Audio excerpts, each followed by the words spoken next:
me semble que Valérie Pécresse, c'était à peu près le discours qu'elle a développé, et ce faisant dans une sorte de rupture, j'allais dire épistémologique, avec ce qu'était le discours traditionnel de la droite républicaine, qui, si vous observez bien ce qui s'est passé dans les années 90, les années 2000, même lorsque la droite stigmatisait la fragilité et l'impuissance de la gauche sur les questions de la sécurité ou de la lutte contre l'islam, découplait les deux aspects, découplait immigration et délinquance. Ça a été très clair toujours, il y a eu ce souci de découpler les choses. Aujourd'hui, c'est une sorte d'abdication vis-à-vis des idées de Marine Le Pen et du Rassemblement national.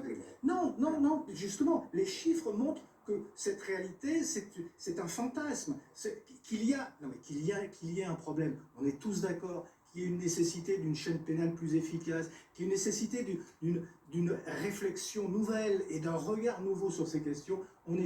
Tout le monde, je crois, est d'accord là-dessus. Mais dire que l'immigration, c'est la délinquance c'est l'immigration. Mais si, c'est un débat. Où est-ce que vous vous situez entre Jean-Claude Dacier et Jean Garrigue?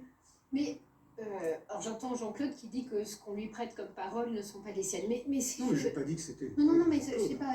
En fait, moi, je serais plutôt d'accord pour dire que le sujet immigration est un sujet en soi. Qu'un immigré puisse commettre un attentat, il peut aussi monter une super boîte qui va faire rayonner le pays. Voilà, les deux possibilités existent. Donc la question c'est pourquoi est-il impossible en France de parler d'immigration? Ce serait plutôt ça qu'il faudrait poser sur la table. Parce que ce qu'on voit réellement aujourd'hui, c'est par exemple, il y a des choses qu'on ne peut plus dire. Or, en son temps, Lévi-Strauss le disait lui-même. Il disait par exemple, effectivement, quand vous avez un biotope constitué, vous pouvez amener beaucoup de monde et ces gens-là peuvent s'intégrer sans difficulté, pas trop d'un coup au même moment. Donc il va parler d'acceptabilité de la société d'origine. Il va aussi dire, il faut voir dans quel état d'esprit sont les personnes qui arrivent et quelles exigences on va avoir. Or nous, par exemple, on a eu un gros problème, c'est qu'en fait, quand on s'est retrouvé avec une grosse immigration venant du Maghreb, on sortait de guerre coloniale. À ce moment-là, imaginez ce que ça a pu être pour l'Algérie ou pour le Maroc de voir leurs propres ressortissants retourner dardard chez l'ancien colon parce qu'eux n'arrivaient pas à les nourrir ou à leur trouver du travail. Et du coup, qu'est-ce qu'il a été passé comme accord entre la France et ces pays? On a vendu un fantasme qui était de dire, bon bah écoutez, ces gens-là, ils ne font que passer, donc c'est pas la peine que vous les intégriez, ils sont à nous, ils doivent rentrer chez nous. Et donc, on a refusé de faire une politique d'assimilation. Ce qu'on a exigé de tous les autres, on ne les a pas exigés, mais c'était lié aux accords que nous-mêmes avons passés avec ces pays-là. Et aujourd'hui, on se retrouve dans une impasse. Donc, bien sûr qu'il y a des choses à changer. Peut-être déjà casser ces accords parce qu'ils n'ont plus lieu d'être. Interroger la question du regroupement familial et peut-être changer un certain nombre de critères.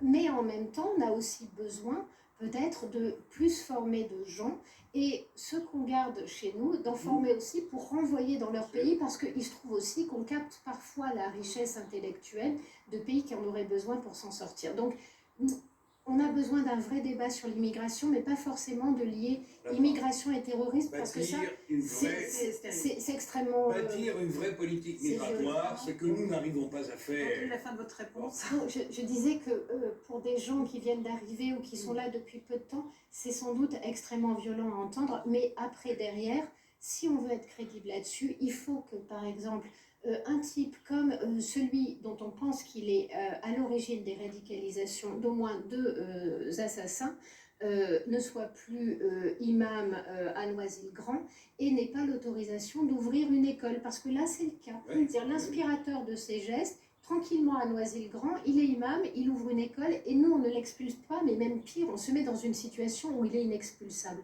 Donc ça, il va falloir aussi le regarder. Mais je propose qu'on parle plutôt des situations réelles de ce genre, qu'on voit à quel moment on a un vide juridique. Mais il n'y a pas d'amalgame. Moi, je ne tolère pas que vous me fassiez faire des amalgames. Je dis qu'il n'y a pas de politique migratoire dans ce pays, et je dis que lorsque l'assassin de Rambouillet est resté 10 ans dans ce pays, sans être repéré en quoi que ce soit, qu'il est basculé dans l'islamisme le plus déconnant, sans que personne s'en aperçoive, nous avons un problème. C'est Patrick Stefanini qui disait, je crois dans une interview au Point, qu'il y a entre 300 et 600 000 personnes en France qui ne devraient pas y être, qui n'ont pas de papier, qui sont dans une situation illégale. Donc nous n'avons pas de contrôle aux frontières.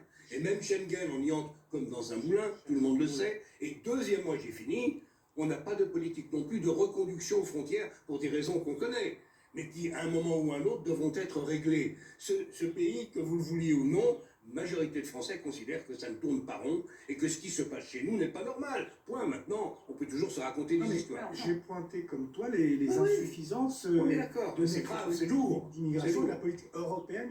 Enfin, on sait très bien que c'est vrai que l'Europe n'a les dysfonctionnements de Schengen, etc. On en parle depuis moi, je fais pas des années. Mais je le répète, on ne peut pas construire une politique d'immigration. Pour moi, ça n'existe pas. Construire une politique... juste... Pour moi, c'est la politique d'intégration. Ce qui ne va pas, c'est l'intégration. L'immigration, c'est un phénomène qui est historique, qui est éternel et qui ne fera sans doute que s'amplifier. Aussi, mais en prenant compte du nombre, Jean, du nombre. Mais bien, on est bien d'accord, éventuellement les quotas, tout ce qu'on veut, on peut réfléchir là-dessus. Mais on ne peut pas construire cette politique d'intégration par la stigmatisation systématique des immigrés et en disant ah ben regardez, les délinquants ce sont des immigrés. Moi, je ne suis pas dans la stigmatisation. Je dis simplement que s'il y avait des manifestations aussi silencieuses, comme je disais hier, des milliers de musulmans venant protester contre le comportement d'un certain nombre d'entre eux, ça ne fait pas de mal au pays. Alors, Jérôme Marty.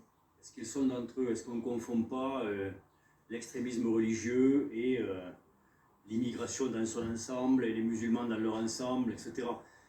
On est à un moment dangereux de notre histoire, au moment où vous avez 20 généraux qui signent une tribune qui met justement cette généralisation en avant, où vous avez l'un d'entre eux qui se présente à la magistrature suprême et qui nous dit, le général Martinez, et qui nous dit « La France est aujourd'hui fracturée, défigurée et martyrisée par une immigration de masse incompatible avec notre culture et nos valeurs. » On est à un moment dangereux, quoi. C'est incontestablement, donc il faut faire attention à ces choses-là. On a un fou, enfin c'est pas un fou, on a un islamiste extrémiste qui a commis un acte criminel. Il y en a quelques-uns depuis quelques années. Il y en a eu quelques-uns depuis quelques années, il faut y mettre le haut là, effectivement, mais de là à confondre l'extrémisme religieux et la provenance d'un pays ou avec une couleur de peau, c'est dangereux.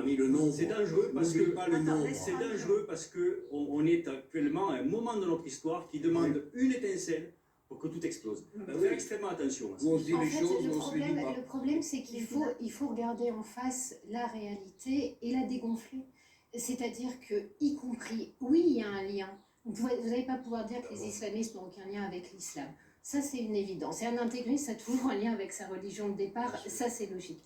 Un des problèmes que nous avons aujourd'hui, on le voit, c'est statistiquement le poids de l'influence des islamistes sur une communauté musulmane. Ça a été étudié, renseigné, et on voit à quel point cela donne chez la jeunesse une forme de radicalisation qui, pour le coup, chez les jeunes musulmans est massive. Donc on a des faits. Il vaut mieux les regarder en face, d'abord les nuancer, parce que si vous arrivez à 30% de gens qui veulent la charia en Europe, à 20% de gens qui ne sont pas très très clairs, mais vous en avez 50% qui vous disent non, nous, on veut rester dans ce pays et les avantages de ce pays, on les veut pour nous. Donc les choses sont un petit peu plus contrastées. Mais pour accepter qu'elles soient contrastées, il faut dire le réel. Parce que derrière, vous avez quand même ça a des effets. Le fait que dans certains endroits, les juifs ne peuvent pas être accueillis à l'école, ça c'est atroce. Le fait que vous ayez une alia interne en France où des juifs sont sachés de certains territoires et obligés d'aller dans d'autres, ça aussi c'est une réalité, ça a été mesuré. Le fait qu'on décapite des professeurs, je suis désolée, ça n'est pas rien. Et la dernière chose sur laquelle on va pas... Oui, la seule chose que je veux dire, c'est qu'à un moment donné, il faut arrêter de donner l'impression que tout cela ne sont pas en lien et qu'il n'y a pas des biotopes qui favorisent aussi des attitudes qui ne sont pas acceptables. Et que quand ça commence à toucher 50% d'une communauté, sincèrement, c'est très grave dans un pays. Et la première personne qui dit ça n'est pas du tout un politique, c'est justement quelqu'un qui est loin de toutes ces histoires, c'est Jérôme Fourquet qui, lui, se borne à regarder la société. Et quand il parle d'archipélisation, il parle quand même de phénomènes qui sont extrêmement forts. Et il y a, moi, ce que je voyais dans l'endroit où j'habitais, c'est à quel point cette logique imprégnait des gens qui n'étaient pas des islamistes dans leur comportement. C'est à quel point pour les femmes dans ces quartiers-là, c'est l'enfer. Qu'elles soient islamistes ou pas, au bout d'un moment, elles finissent par adopter des comportements et des vêtements pour avoir la paix, parce que sinon elles se mettent en danger. Donc, j'allais dire, le terrorisme, c'est une toute petite pointe de l'iceberg. Vous avez ensuite le mal-être et la violence dans ces quartiers récurrentes que vivent des gens au quotidien, qui, elles, existent aussi. Donc, ce que je veux dire, c'est qu'il ne faut pas non plus être angélique, parce que sincèrement, ce qui se passe dans notre pays est inquiétant, et que les généraux vont trop loin. Mais puis, c'est le truc, à la fin, ils ont fait simplement une tribune. Si, quand des généraux pètent un câble, ils se contentent de faire des tribunes, moi, je préfère ça plutôt qu'un passage à vide. Je suis très content parce que ce que vous venez de dire, c'est ce que je dis depuis des semaines sur ce plateau dès qu'on parle des questions de sécurité. Alors, le fait qu'il soit inquiétant que 30% des jeunes musulmans de France mettent la charia devant les lois de la République, le fait qu'il y ait précisément cette atmosphère dans ce biotope dont vous parlez, qui conduit vers l'islam et vers l'islamisme radical, on est complètement d'accord là-dessus. Moi, je pointe le danger de mettre un signe d'équivalence, je le répète, entre l'immigration, avec ses aspects polymorphes, avec toutes ces facettes positives, avec cet immense groupe d'immigrés qui sont une chance pour la France, bon.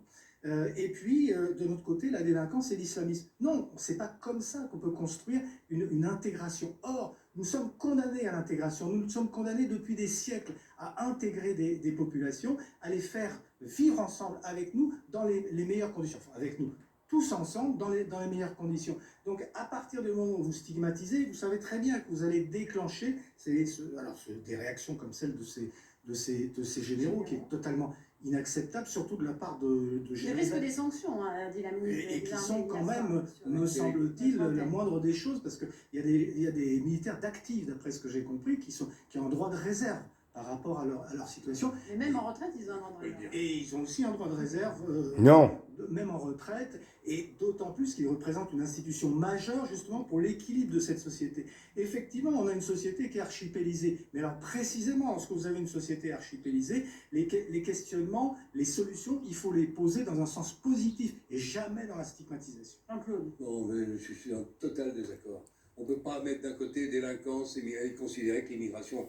Non, les phénomènes sont évidemment liés, le nier, et on se raconte des histoires. Je ne dis pas, encore une fois, et personne ne le dit, que tous les gens qui sont venus, encore une fois, c'est une question de nombre. Quand les Italiens sont venus en France, quand les Polonais sont venus en France, ils étaient quelques centaines de milliers, et ça se passait déjà pas très bien. C'était pas simple. Et c'était pas toujours très simple. Je termine, si tu permets. Aujourd'hui, on est à combien de millions ? Personne ne le sait, puisqu'on n'ose même pas les compter. Alors, nier que ça pose un petit problème, effectivement, c'est pas du terrorisme tous les jours, heureusement, c'est pas de la délinquance, encore ça fait 5 jours que ça dure ici ou là. C'est aussi un problème de capacité de ce pays à fournir des qualités de vie convenables pour ces gens-là qui le méritent, du travail, et nous ne sommes plus en mesure de le faire. Et nous avons en prime une immigration qu'on ne contrôle absolument pas. Monsieur Stefanini, je le répète, 300 à 400 000 personnes qui n'ont rien à faire dans ce pays et qui s'y trouvent. Et si on ne règle pas ces problèmes-là, encore une fois, ça finira mal. C'est ce que disent les militaires. Pour le coup, le lien qui est fait, il est symbolique. Et il y a quelque chose il l'a dit, Gilles Kepel, quand il parle de crime rituel. En fait, c'est l'égorgement. Et c'est pour ça que vous avez des journalistes qui refusent d'employer le terme d'égorgement. Ils en arrivent à dire coup de poignard à la gorge, ce qui fait rire tout le monde. Parce qu'en fait, l'égorgement, c'est un sacrifice. Et on sait très bien que pour nous, la civilisation, c'est celle qui va nous faire passer du sacrifice humain, le bouc émissaire sur lequel se forge la communauté se réunit. Après, on passe au sacrifice d'animaux. Et puis nous, on en arrive à une idéal de civilisation dans laquelle on ne sacrifie rien à son Dieu.